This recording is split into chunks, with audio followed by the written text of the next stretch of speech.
of Tulsa. Our song and pledge by Bob Reed. On the piano, the great, the mighty, the wonderful Tom Wolfe. Visitor introductions by Kathy Gurrell, and our invocation will be given by past President Ed Monette.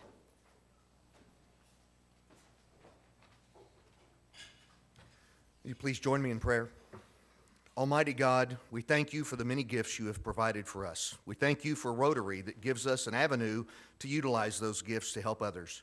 We thank you for the opportunity to gather today for food and fellowship. Please help us be ever mindful of those less fortunate than ourselves. Amen.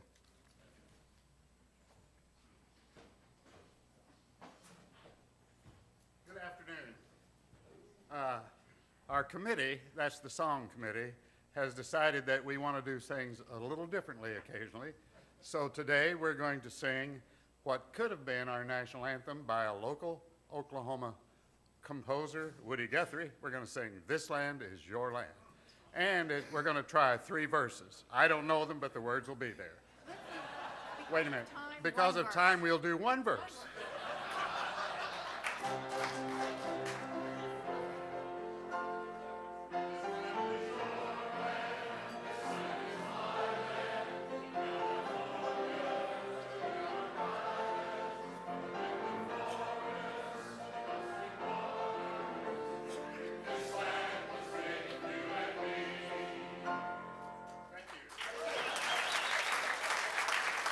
The words were supposed to be up there, but nevertheless.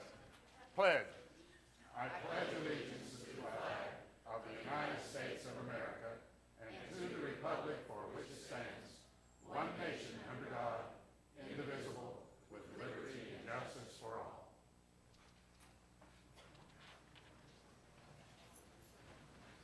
Please be seated.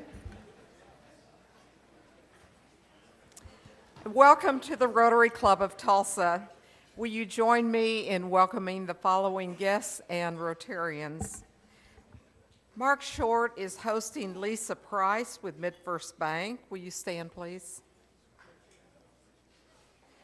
Richard Bewley is hosting Carol Huff Hicks from PSO. Matt Davis has brought Michelle Place and Alexis Higgins. And Michelle is Executive Director of the Tulsa Historical Society. Alexis is from RSVP. Kathleen Page is hosting Jason Heelman from the Crescendo Committee. Mike Neal is hosting Susan Harris, Tulsa Regional Chamber of Commerce. Carol Craig has brought John Price with Cambar Properties. Arnold Brown has brought Patrick Brown with KWB Incorporated. Okay, let's give the following a hand. Thank you.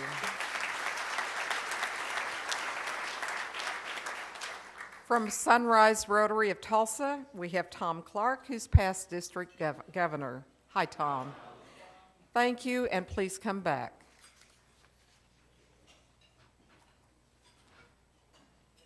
Thank you, Kathy.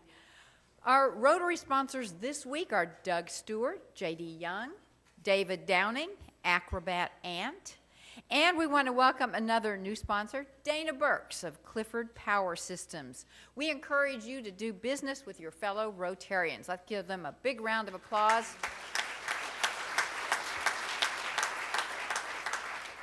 And that applause also goes to all of our volunteers and sponsors throughout the year. Committee member meetings today. Classifications, room 232. International committee chairs, room 107. Membership recruiting, 234. The website, 233. And in announcements this morning, you'll find 2 cards on your table that we'll be sending out for well wishes. One is for Rotarian Lynn Martin. She's admitted to St. John's Hospital last week, and I'm told she's doing a little bit better today, so that's good news. And the other for our staff member, Jane Stuart. She is recovering from outpatient shoulder surgery that was yesterday, and of course we hope she's doing well, and our hat goes off to Donna and the remaining staff for pulling everything together today. Thank you very much. Our speaker on September 18th will be Oklahoma University President David Boren.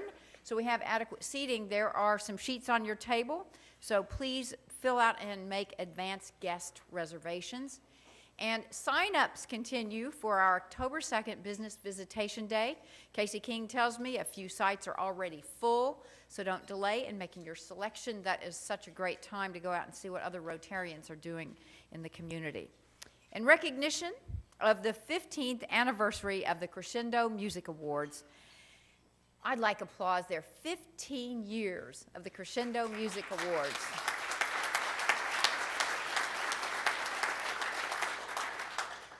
We wanted to take a few minutes today to call special attention to Saturday's world premiere performance of a commissioned concerto by Dr. Sam Adler.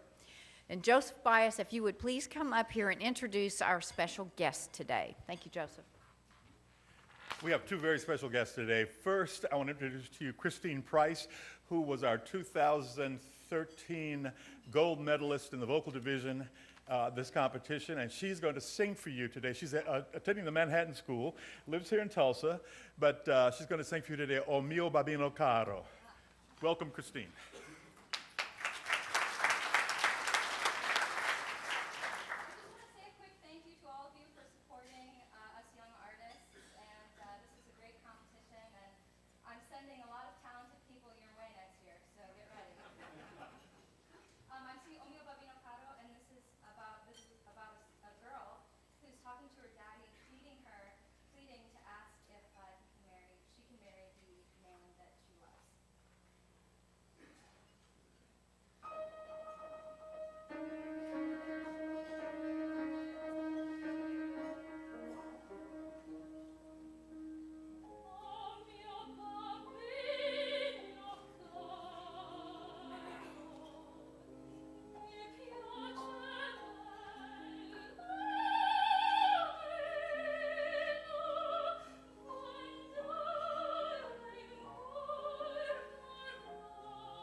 And now I want to introduce to you Rotary Club of Tulsa's first ambassador of music, Dr. Samuel Adler. Dr. Adler has written over 400 published compositions. He has been on the faculty as professor of composition at the Eastman School of Music and is now on the faculty of the Juilliard School of Music. I'm going to ask Sam to come on up now. And I could spend the rest of the program just telling you about all of his accolades and accomplishments, but you'd rather hear him, I'm sure. Dr. Samuel Adler.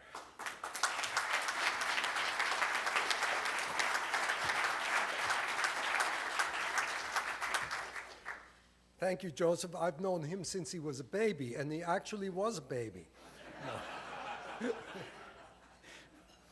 First, let me thank you, the chair, and all of you as members of the Rotary Club for the honor and privilege of your commissioning me to write a work for the 15th anniversary of the Crescendo competition, which has become, and I hope you know this, has become world famous and has already helped many, many young musicians on the road to becoming professionals. I do hope that every one of you takes pride in what has transpired here in Tulsa during the past 15 years and the impact it has had on the world of music and the lives of so many young people. I was for a long time at the Eastman School and am now at Juilliard, certainly representatives of the music schools of America. And I want to tell you that everybody, every young musician, just as the wonderful singer you just heard today, is excited about coming to the Crescendo competition because it has really become an outstanding worldwide, world-renowned competition, and I do hope you'll do everything possible to keep it going for at least another 15 years, if not longer.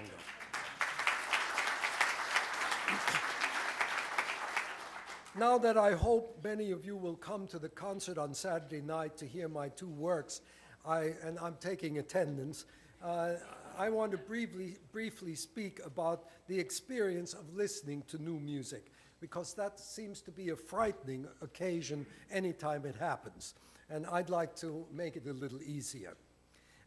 When pondering the subject, I recall an incident that occurred about 10 years ago in Pittsburgh, Pennsylvania, when that orchestra premiered my concerto for viola and orchestra. At the end of the pre-concert talk, which always afflicts composers, the audience members asked a very logical question. He said, when I go to a concert and hear the Schubert Unfinished Symphony, I go out whistling the tune of every movement. Do you worry that when I leave tonight, I will not be able to remember any of your tunes, and your concerto will be dead by the time I get home? Well, that's a very legitimate question. And I answered, well, you know, you never heard a piece of mine, so how could you possibly remember anything? But I played something for him, and the orchestra nicely recorded the first theme, which I played on the piano and then had the orchestra, and I said, you're going to hear this 8 times. And I think probably you could remember it when you go out. And if you do, come to the party afterwards and sing it for me, and I'll give you a present. Well, he didn't come to the party, but 10 ladies and gentlemen came to me at the party and said, we will sing the first theme of your concerto for you. We all are here for the convention of the American Choral Directors Association, and we remember it easily. Now, these were all musicians, but I certainly don't expect all the members of the audience to be trained in music so that they can remember themes from a new work. You see, this person who remembers the Unfinished Symphony had 6 recordings of it at home. He had played it 1,000,000 times, and of course, he must be tone deaf if he can't remember any of those tunes. Now, what can a composer expect from an audience? What do I expect the audience to get from first hearing of my 2 works next Saturday? Well, the first work is a song cycle, and the singer, whom I hope you all know, Sarah Coburn, is absolutely fantastic in it. I have never heard such a performance. She sang it for me yesterday, and I was, as my students say, blown away. Now, this should not be difficult to fathom, this piece, since it has words, which you will be able to follow since they will be printed in the program. The words are about the experience of a poet looking back on his youth and taking music lessons. I found them both realistic and funny, and hope you will also. You'll, I hope, even hear some tunes by other composers which you will recognize because he's recalling what he first learned in his music lessons. For the phrase, the dead don't get around much anymore, which is in the first song, I quote a very famous popular song, and you're all too young to remember it, dating from 1942. and I hope at least 3 people are able to remember it, because I see you're all too young.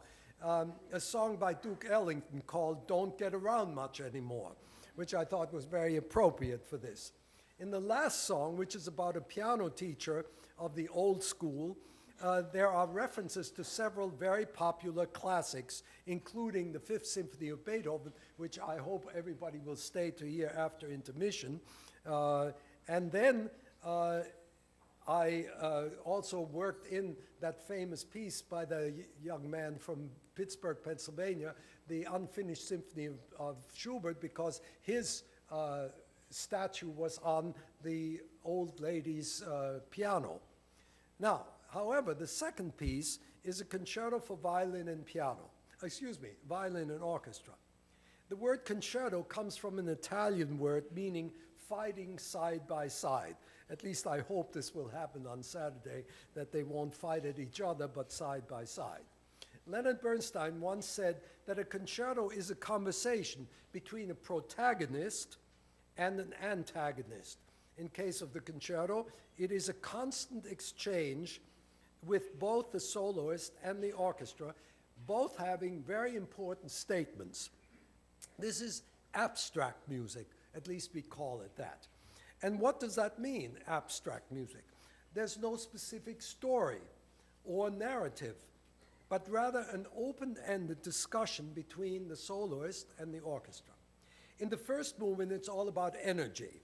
I believe that we're living in the most exciting times ever, yet at the same time, dangerous times. On the one hand, we have the greatest advances in technology, medicine, general knowledge, and the arts. And on the other side, we have a weapon that could destroy us all. Too many people would rather not think about the cataclysmic changes happening in our time. But I revel in them and feel that energy that pervades all of our lives and makes them so vital if we only want to have something happen. The second movement is a contrast, a rather sweet, nostalgic song with variations, which is also a feeling many of us, especially the ones as old as I am, have these days. But the third movement brings us back to a real energy. It's introduced by a cadenza which the violinist plays alone, and it shows off the skill of the violinist as well as the orchestra and comes to a very rousing close. Now, what do I want you to get out of this experience of hearing an abstract piece for the first time? First, I'd like you to come with an open mind. You have probably never heard a piece of mine in your life, which I don't blame you for, but try to come without saying, well, it doesn't sound like Beethoven, so therefore it can't be any good. Well, Beethoven lived over 200 years ago, and I hope not to live that long or that far backwards. Now, the second thing, what I'd like you to have with me is an adventure into an unknown and a real conversation with me in sound. Don't be afraid of new sounds or experiencing something you've never experienced before. There's no such thing as understanding music. I don't understand Beethoven, I don't understand Mozart, but I can feel something. I feel the energy of their time and something that they want to give me that is beyond an experience that I've ever had. That will make me happy if you have an adventure with me. Of course, I want you to like the piece, and of course you will. But what's most important for me is to have a fresh experience, a fresh adventure. You know, the blandest thing to say about a piece of music is, it was interesting. I hate that. Once a piece of mine was done by Chicago Symphony, it was called Toccata, and it was some chase from beginning to end. And the guy came back to me and said, you know, Sam, it sounded like a whole herd of elephants was chasing me from beginning to end. I thought that was great. At least it wasn't interesting, you know. Maybe it's a bit disturbing.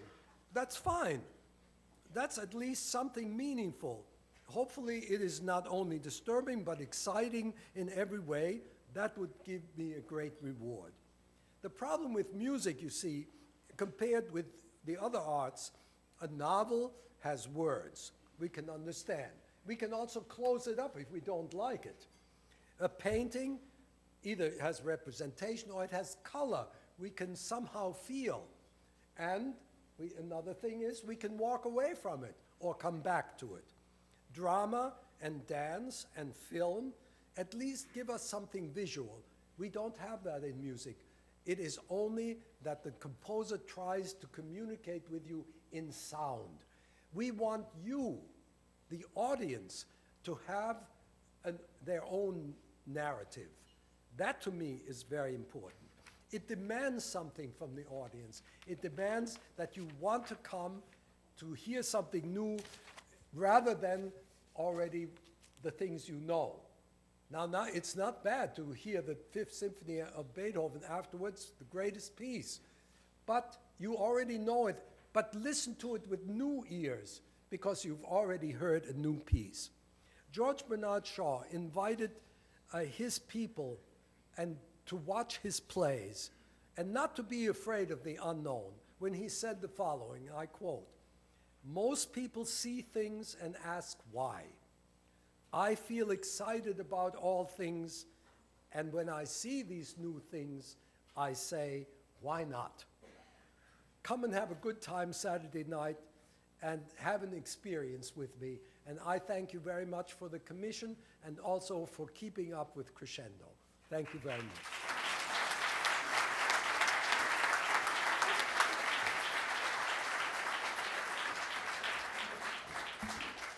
I'll be there. One final word, and I'll be there also, and we want you there. Out on the concourse, right after the meeting, there will be representatives from the Tulsa Symphony Orchestra with tickets available for all of us. So I hope you'll come, and as Sam said, let's have a journey together. That's awesome. Thank you. And Christine, if we get time at the very end, if we could con you guys into coming out and closing us out with another song, that was incredible. So please come support Crescendo. It's going to be a wonderful, wonderful performance Saturday night. We have some business to come back to, which almost is, okay. Tom Campbell, check presentation. And Tom, would you come on down?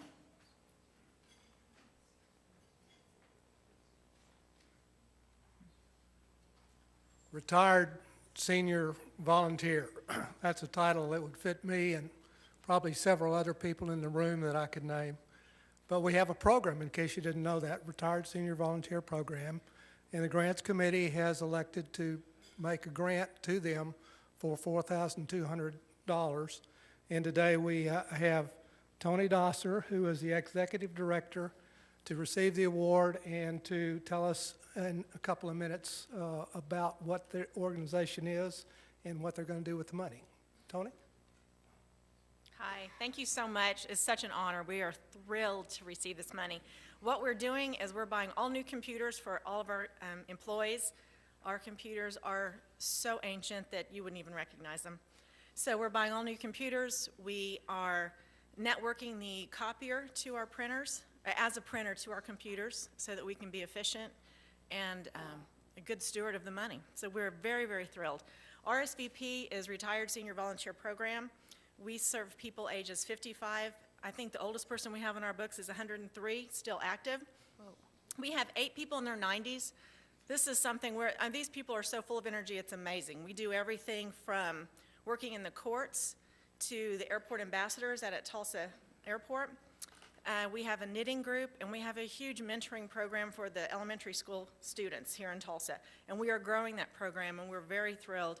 And we would love to see you all come and join our group. I see some of our members out there. So thank you very much. We really, really are honored by this grant. Thank you.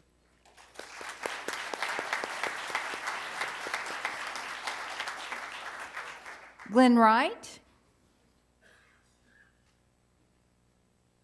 Rebuilding Tulsa Together. I don't know if you all have ever heard of them. Very interesting group of people, and we are giving them a little bit of money to take care of some things. They are folks that do a variety of things for low-income families that can't do the type of things that they need to do at their house to keep it safe and so forth and so on. And this group started in 1997. And the reason I'm doing all this kind of stuff for you, because the person that was going to receive the check, she's right here, you can't see her, but she didn't make it. And so I have to talk, I want to talk a little bit about it real quickly. Yes. And he has a video that's going to talk about it in a minute and show you kind of what they do with their, what we're giving them now. I'll get to that because that's the main reason I'm up here, is we're going to give them $1,648 to buy new cameras, wireless hard drives and things like that, that they go out and take pictures of all this so they can show people what they do and sell their wares. Very interesting group of volunteers, and I think this year they're doing something like they did 200 homes and people that had those problems. And you say you have a little something to show us up here? And I've been here in this address for about 16 years. My home is special to me. When I first saw it, I had paid every California when I first saw it. Well, I'm an old country girl anyway. And so this house, it's me. It's me. Old. Old, but I like it inside the way you open it inside. My brother. And my daughter said, well, Mama, if we ever come to a big book, we know you're not going to move, so we refer to you out. We did not do that. You're right. Anyone comes here, including my grandkids, Bria, or anybody else, they better check too. And I say that, oh, every time you say, does that have to do with that? But I know. Well, I think you got something out of that, I hope. Yeah. Thank you, Glenn. Okay, and the check has already been presented to them, and they are spending their money wisely. Thank you.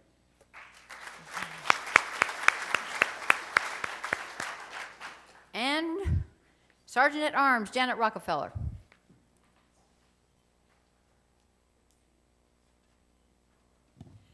Hello, how's everybody today?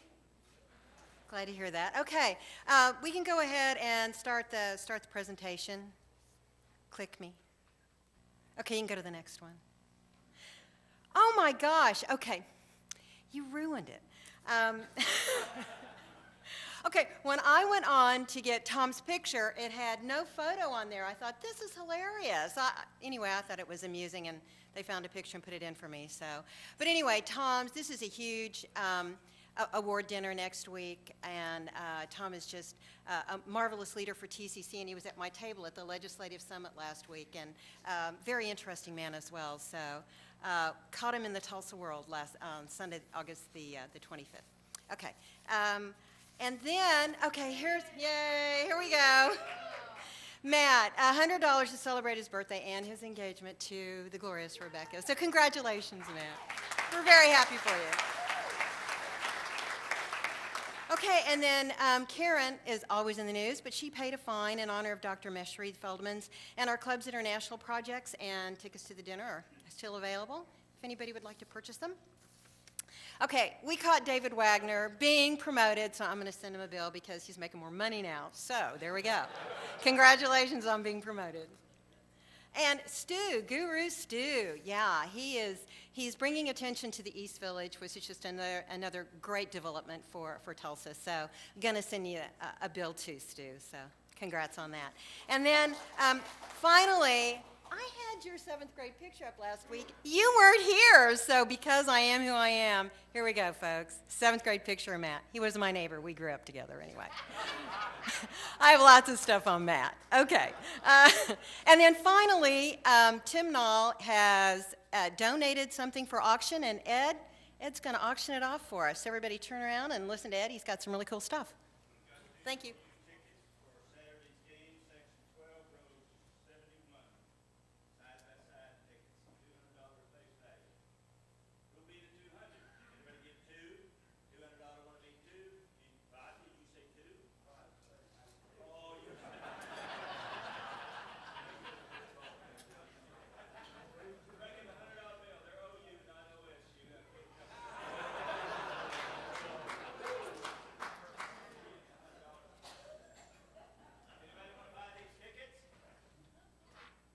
Ed, don't you have any friends here today?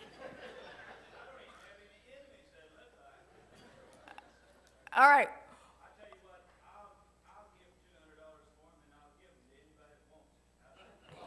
Oh. Thank you, Ed, our great and wonderful auctioneer. Thank you, Ed. All right.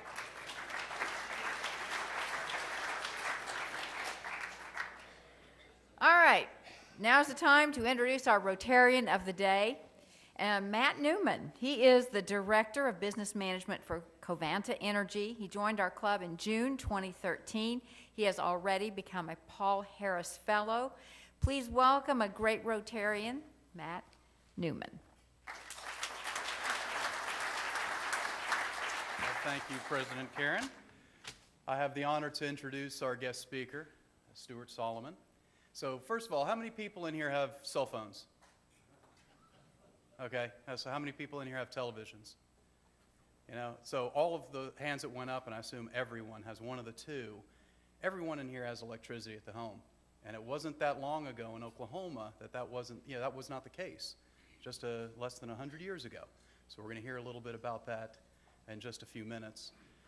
It still amazes me every time you flip a switch on or plug a cell phone in to recharge, something happens outside of your home. And when you have over 500,000 customers that can turn on a light at the same time or turn off a light at the same time, something has to happen outside your home to either meet that demand or absorb the lack of demand. So it's an amazing accomplishment what PSO has done in Oklahoma and with the neighboring utilities as well. I hope we see some pictures here in a few minutes about some of those outstanding feats that PSO has done. We are also challenged from time to time with interesting weather, and part of that interesting weather are some unpredictable storms. And a little character check, I heard a story about Stuart in July 23rd, the big storm that came through, knocked down trees and knocked down power lines and such. And Stuart was actually on the ground, boots on the ground, with the crews restoring power. And that says a lot about Stuart's leadership. So let me introduce Stuart. Stuart Solomon is the President and Chief Operating Officer of Public Service Company of Oklahoma. PSO is headquartered in Tulsa and serves 540,000 customers in 232 cities and towns across Oklahoma. He is active in the community and serves on a number of Tulsa and statewide civic and business organization boards. Solomon holds a bachelor's degree from Southwestern University in Georgetown, Texas, a master's in business administration from the University of Texas in Austin, and a law degree from the University of Colorado in Boulder. He and his wife, Dana, who is a proud native of Bristow, Oklahoma, have two sons, Scott and Michael. Please join me in welcoming Stuart Solomon.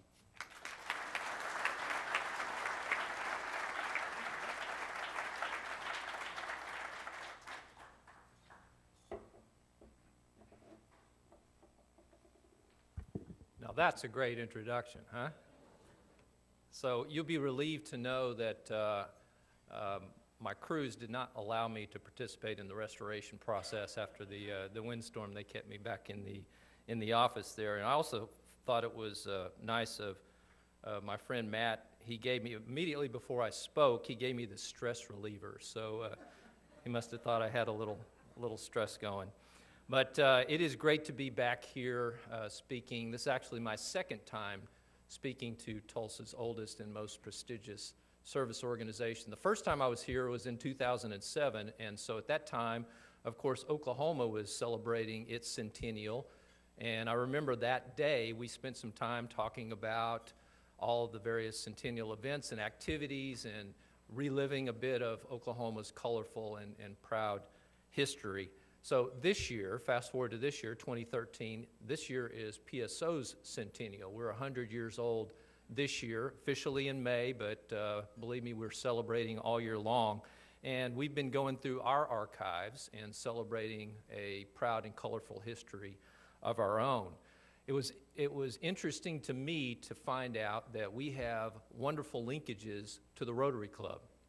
In fact, our linkages go all the way back to the founding of this Rotary in 1915. There's a gentleman by the name of Paul Galloway who was the first president of Rotary and also a PSO employee. He actually started out as head of a company called the Tulsa Water, Light, and Power Company that was organized to provide the very first electricity to Tulsa back in 1905. So when PSO formed in 1913, we bought that company and a number of other utilities around eastern Oklahoma, put PSO together. Mr. Galloway started working for us at that point in time and was our initial local manager and also on the board of directors of PSO.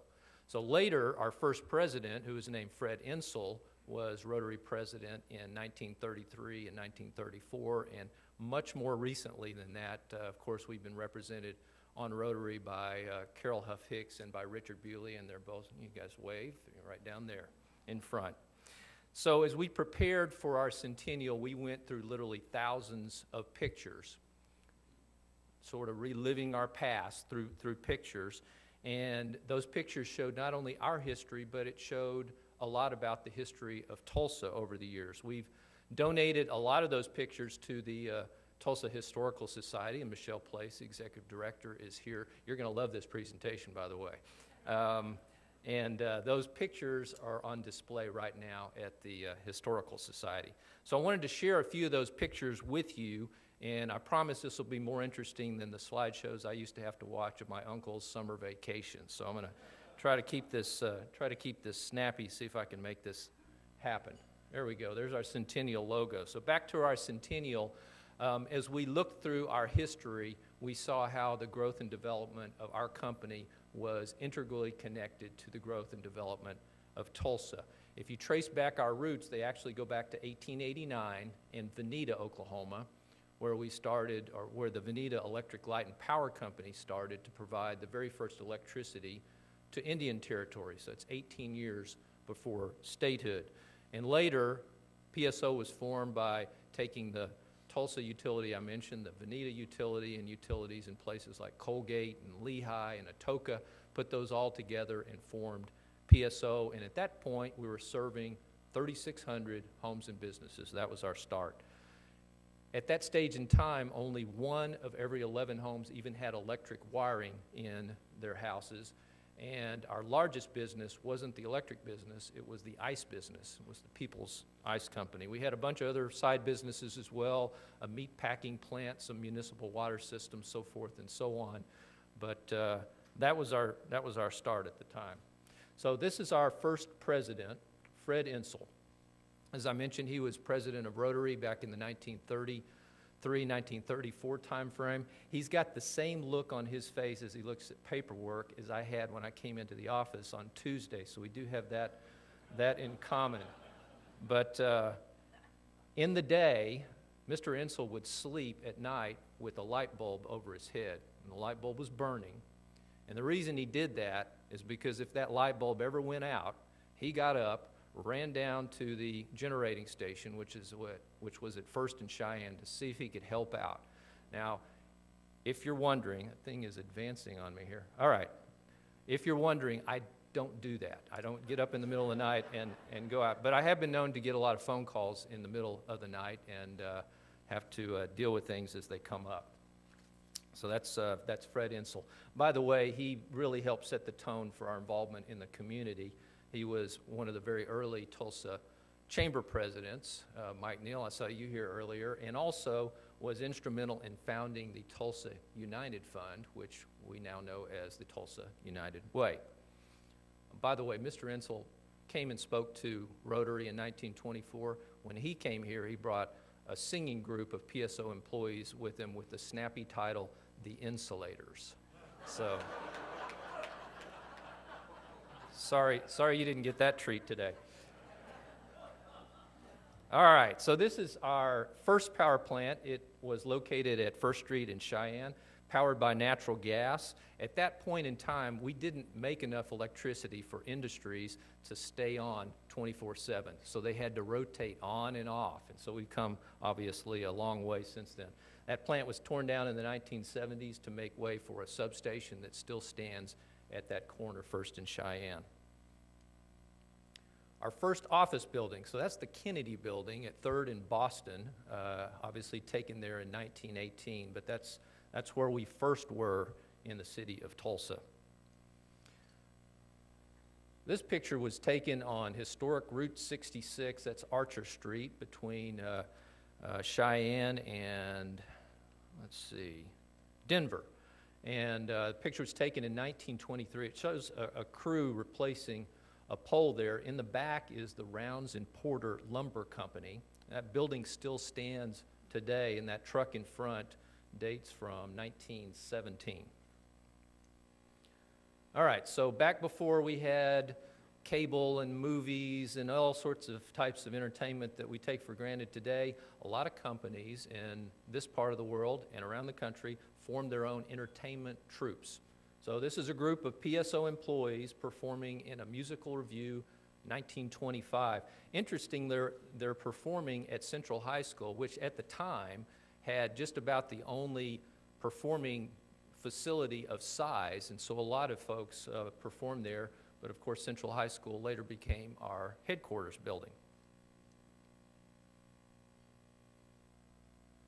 All right, so in the early days, generating electricity and making ice went hand in hand, at least up until the point where home refrigerators became more practical. We had a subsidiary called People's Ice Company that delivered ice in Tulsa throughout eastern Oklahoma. We had another subsidiary down in Lawton that delivered ice in southwestern part of the state. Originally, we delivered ice with wagons that were pulled by mules. This particular one is a battery-operated delivery wagon. Again, this dates from the 1920s, probably the very first electric vehicles in use in the state of Oklahoma. All right, Gay-Ola Cola.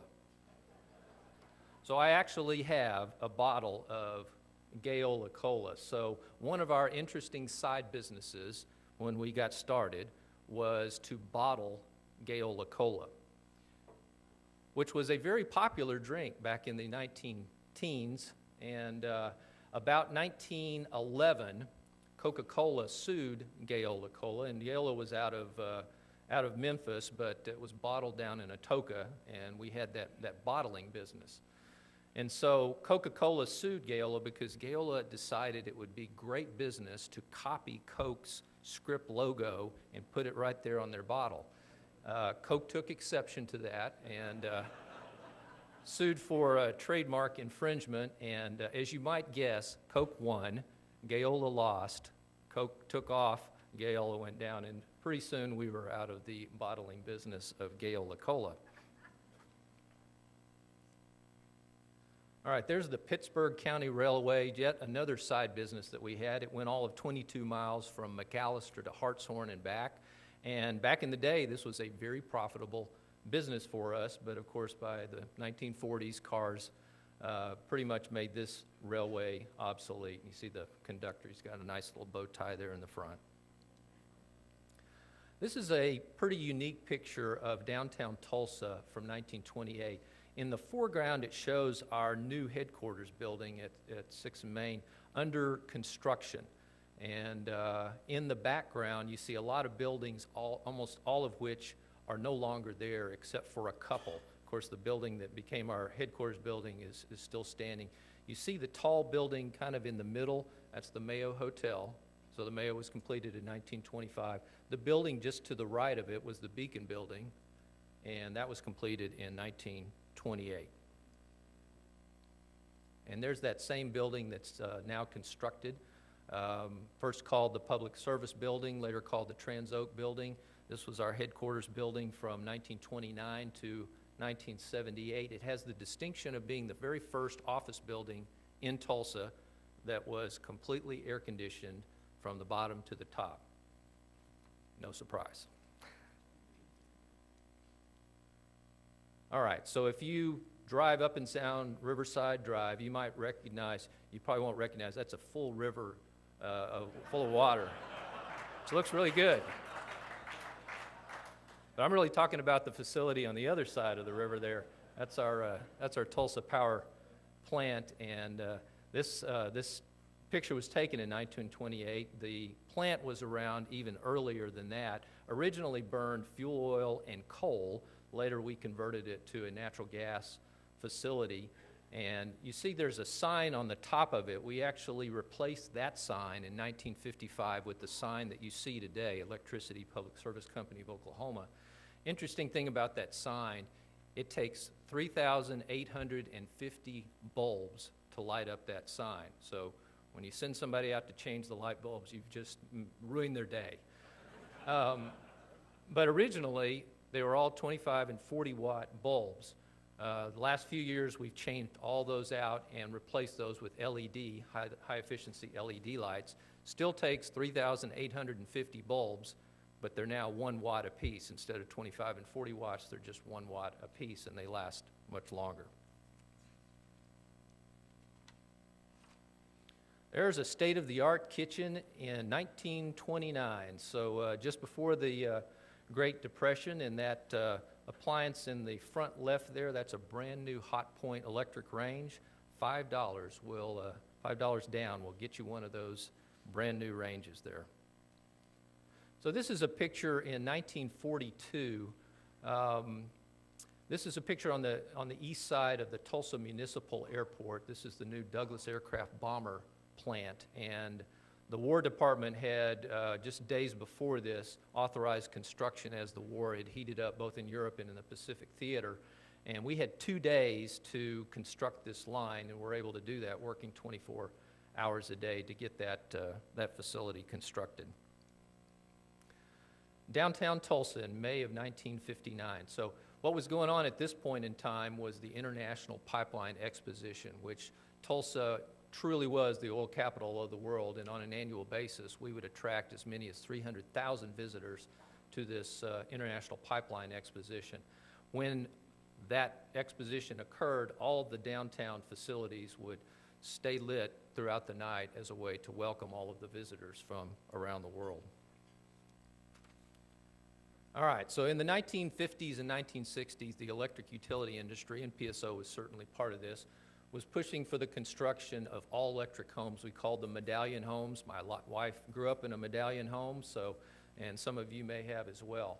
But you might recognize this is a magazine ad from 1956, and a pretty famous spokesperson for General Electric at the time, Ronald Reagan there. So this picture really has no historical value, but I love the hat. So this is PSO employee Ola Mae Hardy, and she's demonstrating the amazing number of options for outdoor lighting, and ever being on the cutting edge of marketing.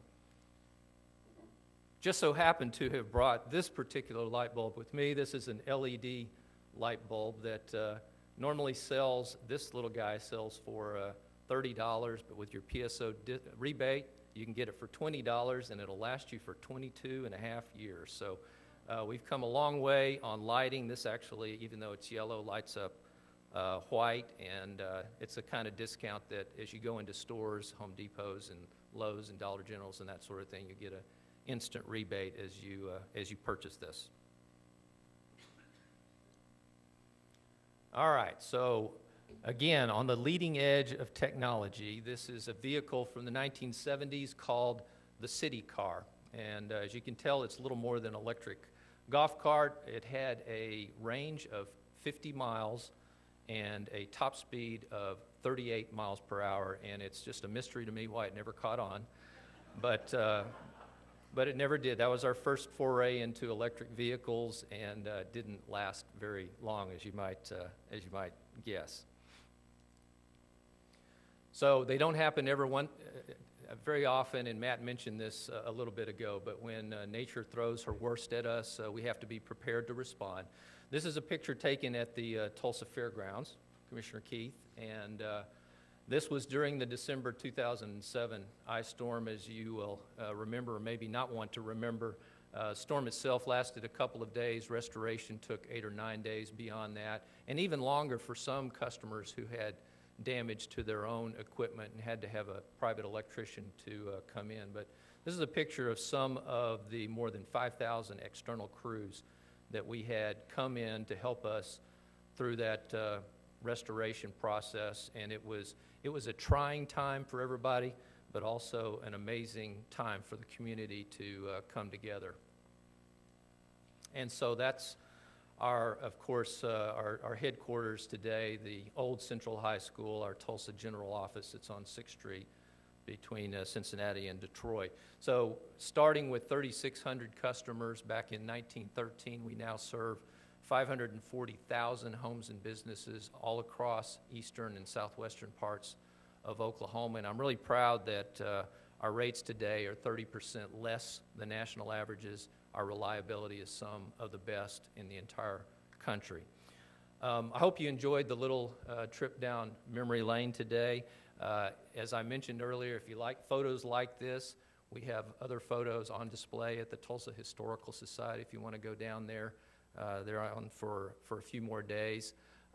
You might ask, we spent a lot of time talking about the past. What are you going to do looking forward? What does your future look like? And there's some things that we're really focused on right now. One is transforming our generation fleet. We want to make sure that it is more efficient, that it is cleaner, and that it utilizes Oklahoma resources even more, natural gas, wind, et cetera. Another focus of ours is to make our grid smarter. More automation, more digital equipment out there, more information in your hands as customers so that you can better manage your energy bills and your energy usage. And we want to make sure that we provide even more energy efficiency offerings. We do a lot of that today. We're going to be doing more of that in the future. And through it all, make sure that we maintain the same kind of service and value that we've maintained for the last 100 years. We want to do that for the next 100 years.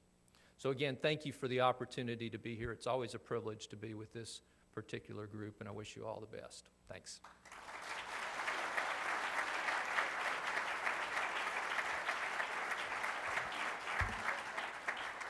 And we have a book that, of course, goes to our adopt-a-school, Celia Clinton. It says, just one more power line down.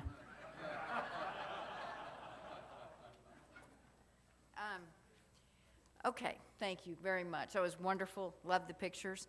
Upcoming program, Carrie Vincent is known as the Queen of Cakes. She started the Sugar Arts Show at the Tulsa State Fair and is known around the world as the Food Network Challenge Judge. And 60 Minutes Australia featured Carrie, and we have a video clip.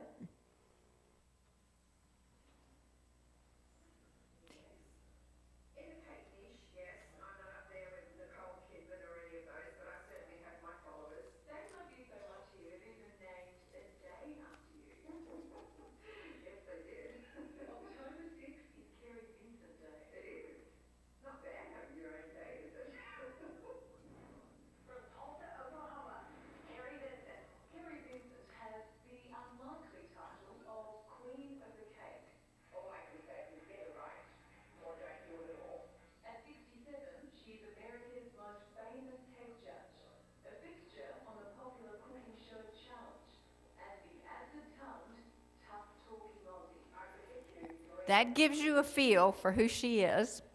And you can check out that full video, the 60 minutes, it's about a 6-minute piece. It's on, we're going to get it uploaded to Facebook. Is John Rothrock here? I'm going to forward that to you. If you would put that up on Facebook, because it's really, Tulsa was featured prominently in this video. The State Fair, the big Sugar Arts Show, everything. So it's a really cool piece about her. She will be very interesting. And I don't know if anybody wants to put their talent up against hers, but it could be scary. All right. Following that, David Bourne, again, if you're going to bring special guests, please sign them up. And invitations to the Global Vision Awards dinner are available near the badge boxes. And Mystery Rotarian this week. Now, our Mystery Rotarian may appear a quiet, accomplished soul, but inside she has a need for speed. Our own, she's coming, Desiree Doherty. Desiree, where are you? There she is. Stand up, Desiree.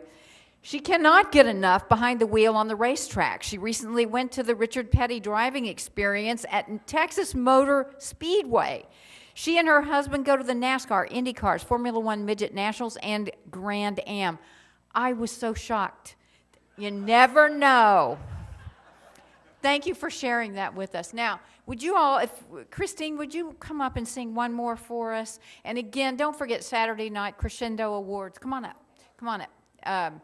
Saturday night Crescendo Awards. Please get your tickets, and you'll get to hear Sam Adler's piece. And you really, Sam, you tweaked my curiosity very much. I loved the description. Christine? This is If I Loved You, and this is Stuart playing for me, just if everyone can get them.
Thank you.